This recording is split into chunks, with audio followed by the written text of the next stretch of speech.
खुदी की हकीकत, खुदी क्या है? इकबाल की हिकमत में खुदी से मुराद वो शऊर है जो खुद शनास और ख़ुद आगाह हो और अपनी ज़ात और अपने मकासद का एहसास या शऊर रखता हो। लेकिन यहाँ शऊर का मतलब होश या तमीज़ नहीं, बल्कि वो चीज़ है जिसका खासा होश या तमीज़ रखना है, जिसकी वजह से एक इंसान तमीज़ या होश रखता है। इंसान में यही चीज़ है जो खुद शनास या खुद आगाह होने की वजह से अपने आप को मैं कहती है। इसलिए इकबाल को अना या मन भी कहता है, और फिर यही वो चीज़ है जिसकी वजह से इंसान ज़िंदा है, और जब मरता है तो यही वो चीज़ है जो इसके जिस्म से रुखसत हो जाती है। इसलिए इकबाल के लिए रूह और जान के अल्फाज भी इस्तेमाल करता है और इसको ज़िंदगी और हयात के नामों से भी ताबीर करता है। अकल मुद्दत से है इस पेचाक में उलझी हुई, रूह किस जौहर से, खाके तीरा किस जौहर से है। हैवान अपने शऊर की वजह से फ़कत सोचता है, जानता और महसूस करता है, लेकिन इंसान अपने शऊर की वजह से ना सिर्फ जानता है, सोचता और महसूस करता है, बल्कि जब वो ऐसा करता है तो वो जानता भी है कि वो जानता, सोचता और महसूस करता है। इसलिए हम इंसान के शऊर को खुद शनास और ख़ुद आगाह कहते हैं। इसे शऊर नहीं बल्कि खुद शनासी, खुद शऊरी या खुद आगाही कहना चाहिए। इकबाल इसी को खुदी कहता है। खुदी के औसाफ, खुद आगाही। खुद आगाही खुदी का एक हैरत अंगेज़ खासा है। इसी खासे की वजह से कायनात बरपा है और इंसान सारी तगोदो और जद्दोजहद इसी खासे की वजह से है। इसी की वजह से खुदी अपने आप को बग़ैर आँखों के देखती है और बग़ैर कानों से सुनती है, बल्कि अपने आप को किसी हद की मदद से बग़ैर बराह रास्त पूरी तरह से जानती है। मैं जानता हूँ कि मैं हूँ क्योंकि मैं सोच रहा हूँ, जान रहा हूँ और खुशी या गम महसूस कर रहा हूँ, लेकिन मेरी कोई हिस्स मुझे अपने आप को जानने में मदद नहीं दे रही। चूँकि हम खुदी को किसी हालत में भी ना उन आँखों से देख सकते हैं और ना हाथों से छू सकते हैं, और गैर की खुदी अपनी खुदी नहीं होती। खुदी एक नूर है और फिर खुदी एक क़ुव्वत है, लेकिन मादी क़ुव्वतों में से कोई क़ुव्वत ऐसी नहीं जिसके साथ इसको मुशाहबत दी जा सके। इकबाल के अल्फाज में खुदी शऊर का वो रोशन नुक्ता है जिससे तमाम इंसानी तख़य्युलात और जज्बात मुस्तनीर होते हैं, और ये एक लाजवाल हकीकत है जो फितरत इंसानी की मुंतशर और गैर महदूद कैफियतों की शिराज़ बंद है। मुश्किलात पर गालिब आने की ख्वाहिश खुदी का खासा है।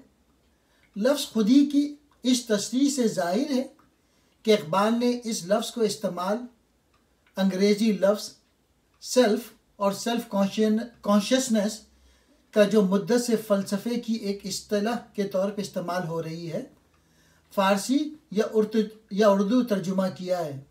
लेकिन अफसोस कि खुदी की इस सादा और फ़लसफ़ियाना इस्तिलाह को समझने में बिलअमूम इकबाल के ऐसे मुतक़िदीन को भी दिक्कत पेश आई है जो उसके बहुत करीब रहे हैं। खुदी का लफ्ज़ अब तक फ़ारसी और उर्दू ज़बान में इस्तेमाल होता रहा है, यानी ख़ुद परस्ती, ख़ुद मुख्तारी, ख़ुद सरी, ख़ुद आराई, ख़ुद गर्ज़ी और तकब्बुर के मायनों में। खुदी एक मकसद का तसव्वुर करती है और फिर इस मकसद के हुसूल के लिए अपनी पूरी क़ुव्वत, सही और अमल सर्फ करती है, और इस अमल से इसे अपने मकासद में हायल होने वाली मुखालिफ क़ुव्वतों पर गलबा हासिल होता है।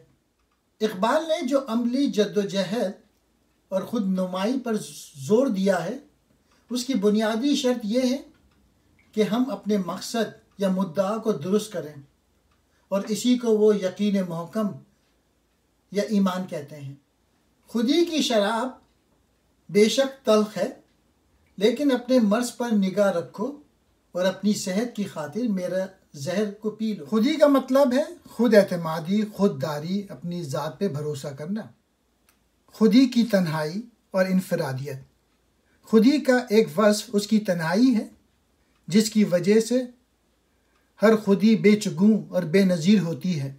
खुदी कोई ऐसी चीज़ नहीं जो मकान यानी स्पेस में कहीं पड़ी हुई हो, बल्कि वह इंसान के फ़िक्र व अमल की एक क़ुव्वत है जो एक मकसद इख्तियार करती है और जिसका मकसद इंसान के अफ़ाल को मरबूत करना है।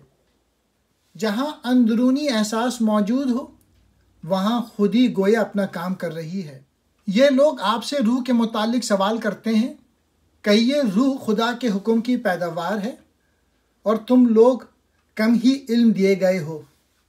हर शख्स अपने तरीके कार पर काम करता है और तुम्हारा परवरदिगार खूब जानता है कि कौन है जिसकी राह सबसे ज़्यादा सही है। खुदी मादे से पैदा नहीं हुई। इकबाल मादा परस हकीम के पैरों से खिताब करके कहते हैं, तेरी निजात गमे मर्ग से नहीं मुमकिन कि तू खुदी को समझता है पैकर खाकी।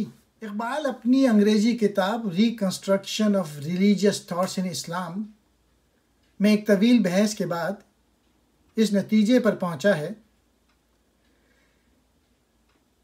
कायनात की आखिरी हकीकत फितरत रूहानी है और ज़रूरी है कि इसे एक खुदी तस्वुर किया जाए। इसका मतलब ये है कि कुदरत के तमाम मज़ाहिर का और पूरी कायनात के वजूद का बाइस खुदी है। ये आलम, ये बुतखाना है शिश जहात, इसी ने तराशा है ये सोमनाथ। चमक इसकी बिजली में तारे में है, ये चांदी में सोने में पारे में है। इसी के बयाबां इसी के बबूल, इसी के हैं कांटे इसी के हैं फूल। दौरे हाजिर के तमाम हुक्मा जिन्होंने फितरत इंसानी के रमूस पर कलम उठाया है इस बात पर मुत्तफ़िक़ हैं कि इंसान में ख्वाहिश मौजूद है कि वो किसी नस्बुलैन से मोहब्बत करे और यह ख्वाहिश इंसान से निचले दर्जे के हैवानात में कतन मौजूद नहीं। इकबाल ने खुदी और उसके नस्बुलैन के बाहमी ताल्लुक़ का जिक्र इस तरह से किया है कि गोया खुदी नस्बुलैन की मोहब्बत है और नस्बुलैन की मोहब्बत खुदी है। नस्बुलैन को इकबाल कभी मद्दा, कभी मकसद, कभी मकसूद, कभी आरजू और कभी तमन्ना का नाम देता है। खुदी की बका का दारो मदार नस्बुलैन की मोहब्बत पर है, इसलिए कि खुदी की ज़िंदगी खुदी की हरकत का ही दूसरा नाम है। अगर वो हरकत ना करे तो मुर्दा है, दरिया की एक लहर की तरह कि जब तक वो चलती रहे लहर है, थम जाए तो कुछ भी नहीं। ज़िंदगी या खुदी फ़कत हरकत या ज़ौक़ परवाज़ या ज़ौक़ सफ़र है। समझता है तू राज ज़िंदगी, फ़कत ज़ौक़ परवाज़ है ज़िंदगी। हर एक मुकाम से आगे मुकाम है तेरा, हयात ज़ौक़ सफ़र के सिवा कुछ और नहीं। नस्बुलैन, गोल्स, ऑब्जेक्टिव्स ही वो क़ुव्वत है जो खुदी के अमल के लिए महमेज का काम देती है, इसकी हरकत को तेज़ करती है। नस्बुलैन, मकसद या गोल की मोहब्बत ही वो पुरस्रार इंसानी ख्वाहिश है जो इंसानी शख्सियत की गाड़ी को आगे चलाती है। इकबाल कहता है कि हमारा नस्बुलैन ऐसा होना चाहिए जिसका हुस्न मुकम्मल तौर पे दिलरुबा हो, जिसके हुस्न का एहसास या इश्क यहाँ तक तरक्की कर सके कि इसकी शिद्दत और गहराई के अंदर कोई कमी या कसर बाकी ना रहे, यहाँ तक कि इंसान की खुदी इसके इश्क की शराब से मस्त हो जाए। वो लोग जो ईमान लाए हैं और उनके दिल खुदा के ज़िक्र से इत्मीनान पाते हैं, ख़बरदार दिलों को इत्मीनान खुदा के ज़िक्र से ही हासिल होता है। इंसान की सबसे बड़ी ज़रूरत इंसान की इंसानियत का दारोमदार इस बात पर है कि उसे खुदा की मोहब्बत का जज्बा अता किया गया है।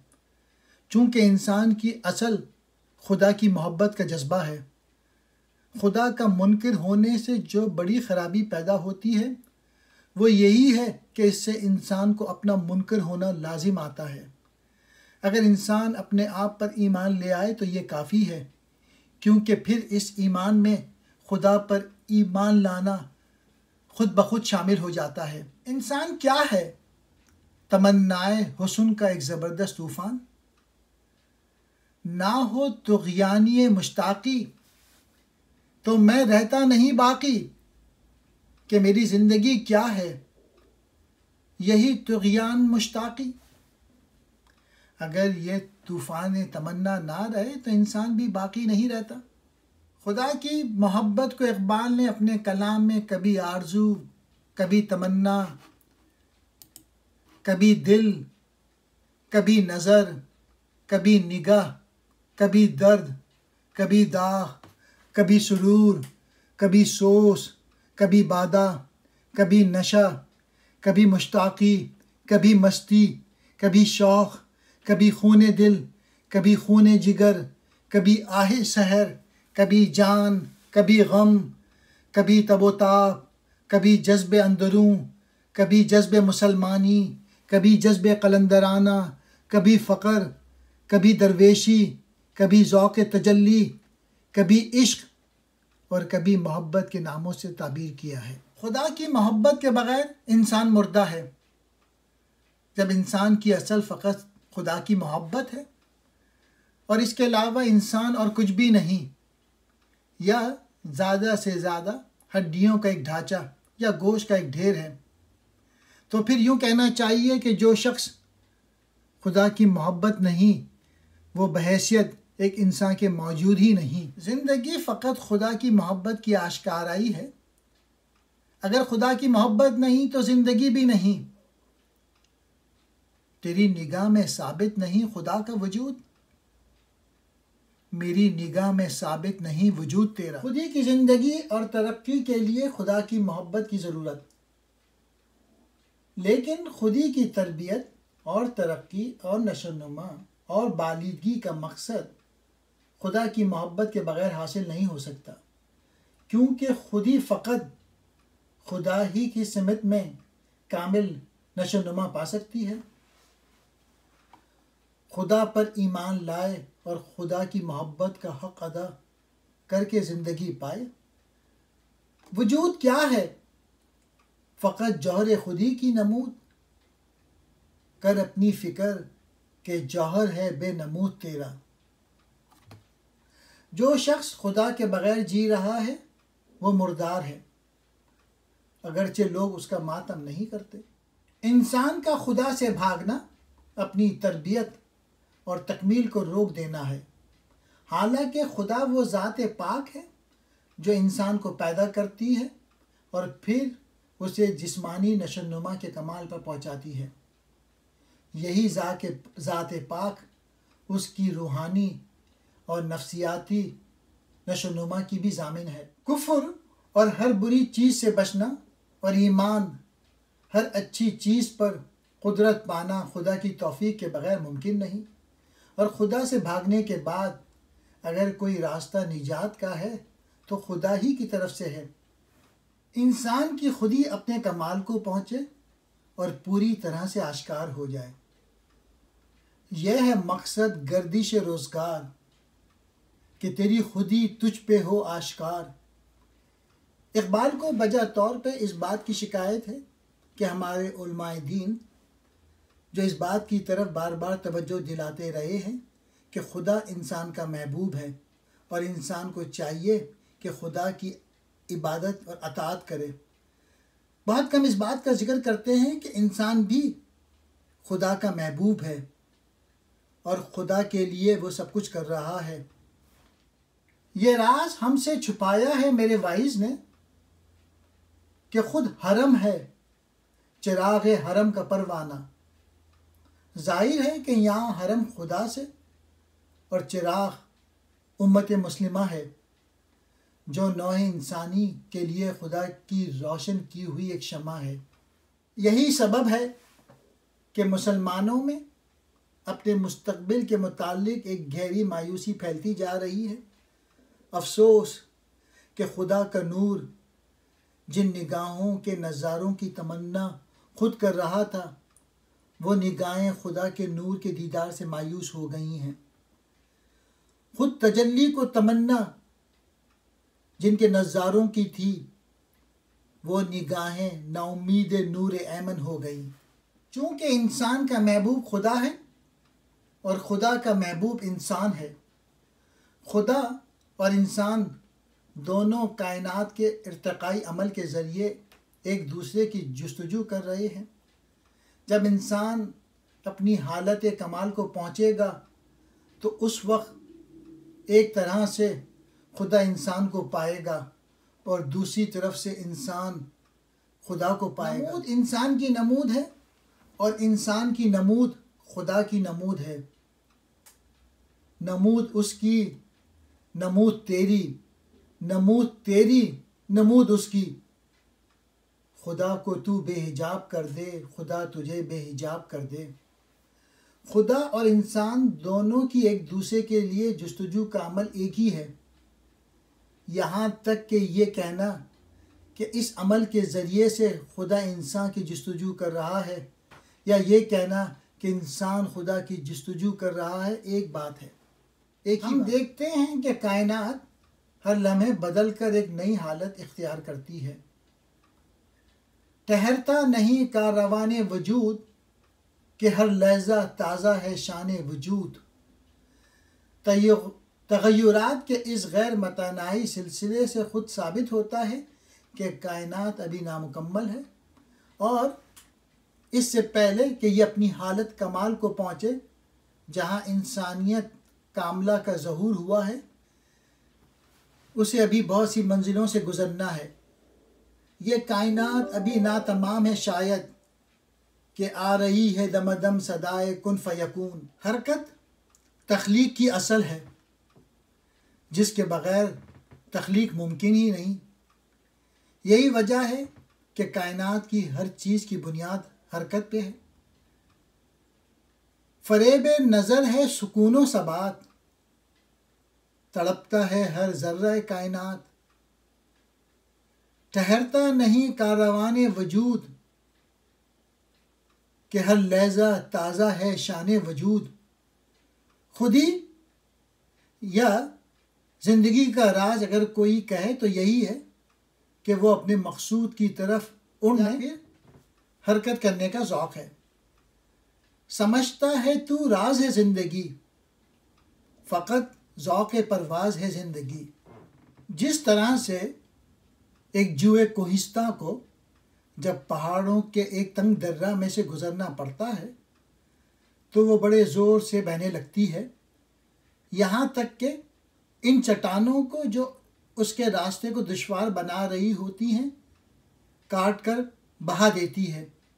इसी तरह से जब ज़िंदगी को किसी मज़ाहमत का सामना करना पड़ता है तो उसे फ़ना करने के लिए वो जद्दोजहद कर रही होती है। उसकी क़ुव्वत अपनी इंतहा पर होती है। रुके जब तो सिल चीर देती है ये, पहाड़ों के दिल चीर देती है ये।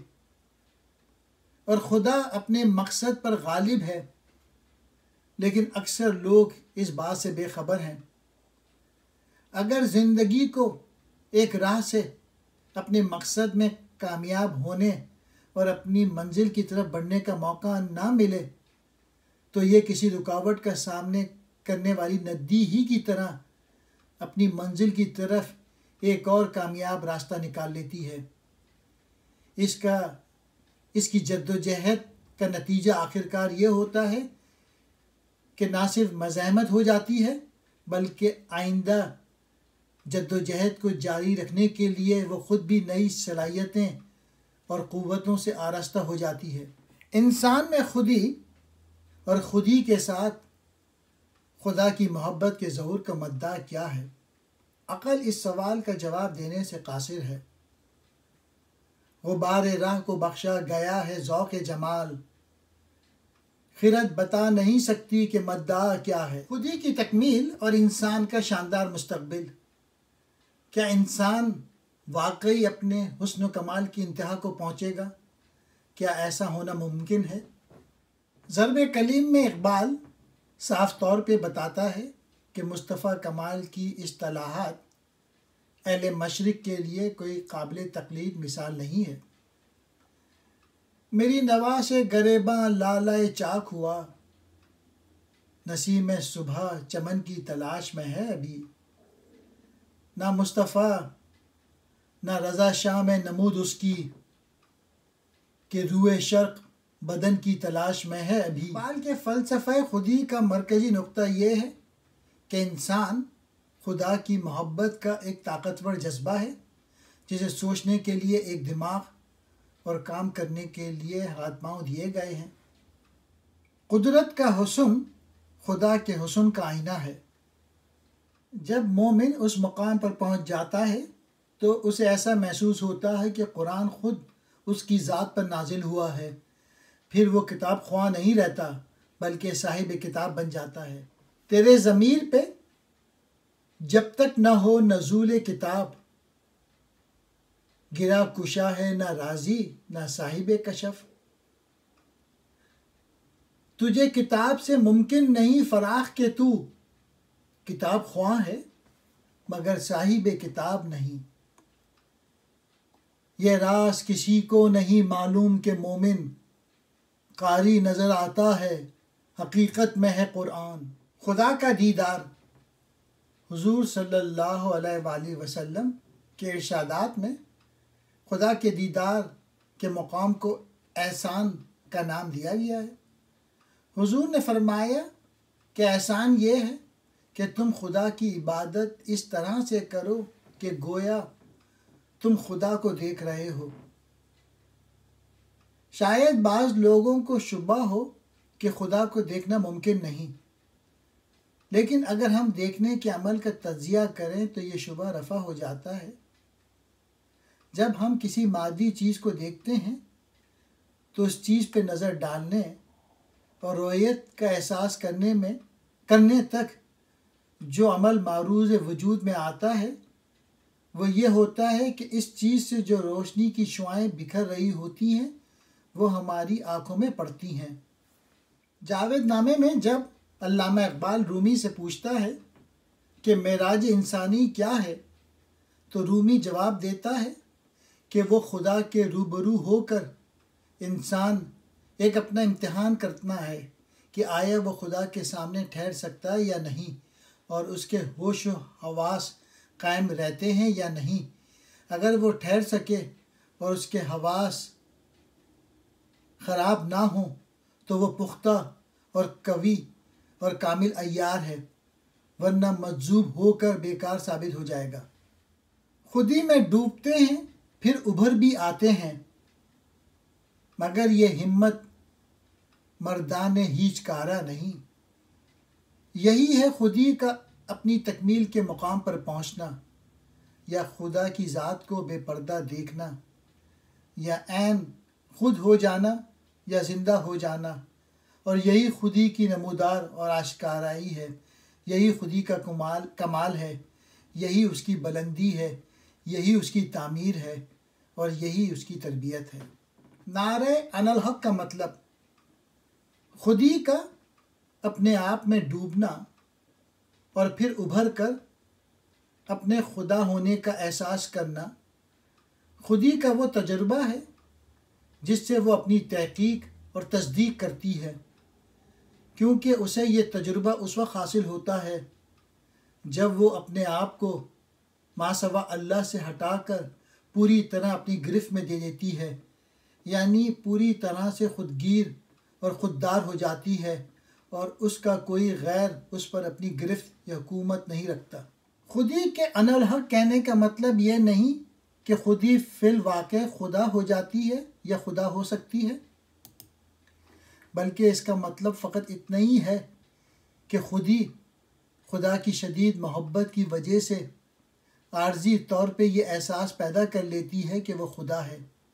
इसकी मिसाल ऐसी है जैसा कि एक लोहे के टुकड़े को जब आग में रख दिया जाए तो इस कदर सुर्ख हो जाता है कि आग से उसका इम्तियाज़ करना मुश्किल होता है।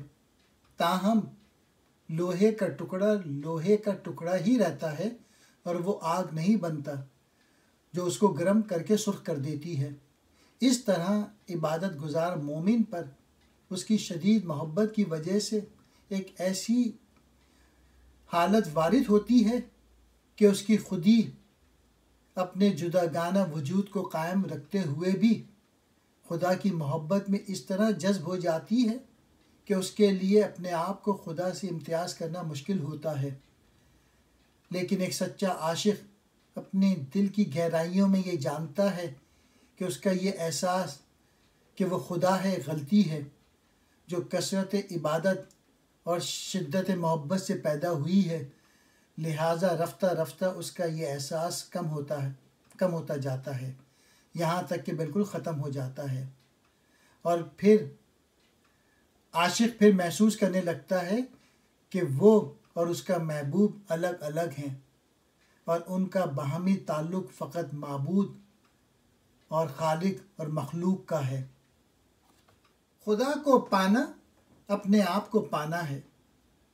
यही वजह है कि इकबाल के यहाँ खुदा को तलाश करना या अपनी खुदी को तलाश करना, खुदा की खुदी में गुम होना या अपनी खुदी में गुम होना, खुदा की खुदी को गुम करना या अपनी खुदी को गुम करना, खुदा की खुदी में डूबना या अपनी खुदी में डूबना, खुदा की नमूद होना या इंसान की नमूद होना, खुदा का इंसान को बेहिजाब करना या इंसान का खुदा को बेहिजाब करना, खुदा को फाश देखना या खुदी को फाश देखना, खुदी को देखना या अपने आप को देखना, खुदा से खुदी को तलब करना या खुदी से खुदा को तलब करना, खुदा के साथ खलवत गुज़ी होना या अपने आप के साथ खलवत गुज़ी होना, खुदा के नूर से अपने आप को मुनव्वर करना या अपने नूर से अपने आप को मुनव्वर करना, खुदा की तरफ गामज़न होना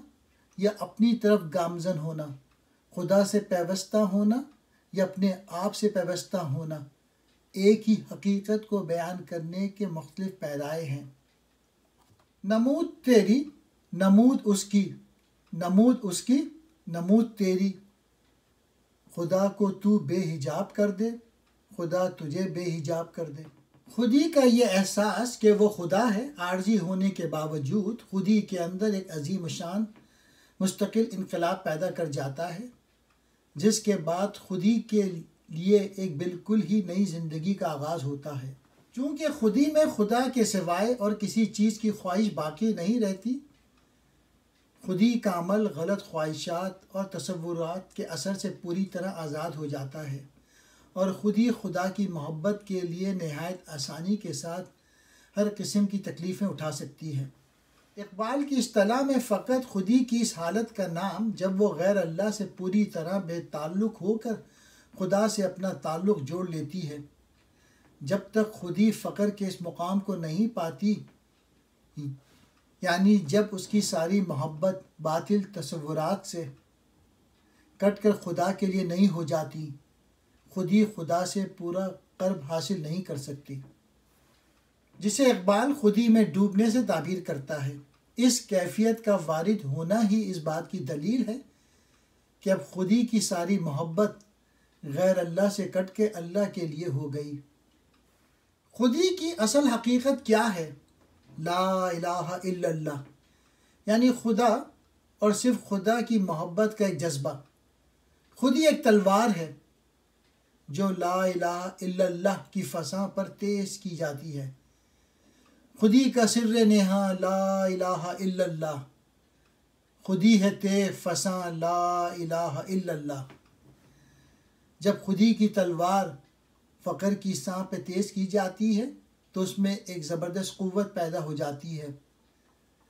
फिर एक सिपाही की ज़र भी वो काम करती है जो पूरी फ़ौज से बन आता है। चढ़ती है जब फ़क्र की सांप पर तेगे खुदी एक सिपाही की ज़ब्त करती है कार सिपाह। कमाल तर्क नहीं आबो गिल से महजूरी, कमाल तर्क है तस्खीरी खाकी व नूरी। मोमिन के फ़क्र का असल मकसद दुनिया को तर्क करना नहीं, बल्कि दुनिया को बज़ोरे बाजो बदल कर दुरुस्त करना होता है। इसलिए इकबाल को मोमिन के फ़क्र को फ़क्र गयूर भी कहता है, यानी ऐसा फ़क्र जो बातिल को बर्दाश्त नहीं। खुद ही वो बहर है जिसका कोई किनारा नहीं, तू आबो जो उसे समझा तो कोई चारा नहीं। खुद ही अपनी मुमकिनात के एतबार से मुहीत बेकरां इसलिए है कि वो हमतन खुदा की आरजू है और खुदा गैर महदूद और बेकरां है। मोमिन को चाहिए कि खुदा की इबादत और अताअत से खुदी को ऐसे बुलंद मुकाम पर पहुँचाए कि खुदा खुद चाहे कि मेरा बंदा मोमिन जो चाहता है मैं वही करूँ। खुदी को कर बुलंद इतना कि हर तकदीर से पहले खुदा बंदे से खुद पूछे, बता तेरी रज़ा क्या है। अगर बंदा मोमिन ये कहे कि ये दुनिया मुझे पसंद नहीं, मैं एक नई दुनिया बनाना चाहता हूँ जो तेरी मर्ज़ी के मुताबिक हो, तो खुदा उससे कहे कि हाँ ऐसा ही कर लो, हम तुम्हारे साथ हैं। बंदा मोमिन के लिए ज़ेबा नहीं कि खुदा की तकदीर का गिला करे, वो खुद खुदा की तकदीर बन सकता है और उसे खुदा की तकदीर बनना चाहिए। अबस है शिकवाए तकदीर यज़्दा, तू खुद तकदीर यज़्दा क्यों नहीं है। लेकिन खुदा की मोहब्बत के बुलंद तरीन मुकाम पर पहुँचना अपने नफ्स के साथ जंग करने के बगैर मुमकिन नहीं होता। इंसान का दिल जंगाए हक़ व बातिल है, जिसमें अगर हक़ फातियाब हो जाए और इंसान हक़ परस्त बनकर खुदा के इश्क़ व कमाल पर पहुँचाए और खुदी में डूब जाए तो उसका नतीजा नहायत कीमती होता है। इंसान का खुदी में डूबना, खुदा की मोहब्बत में जज्ब होना, गोया तकदीर की गहराइयों में डूबना है। जब मोमिन इस डूबने के बाद उभरता है तो तेग़ बेनयाम होकर बाहर आता है।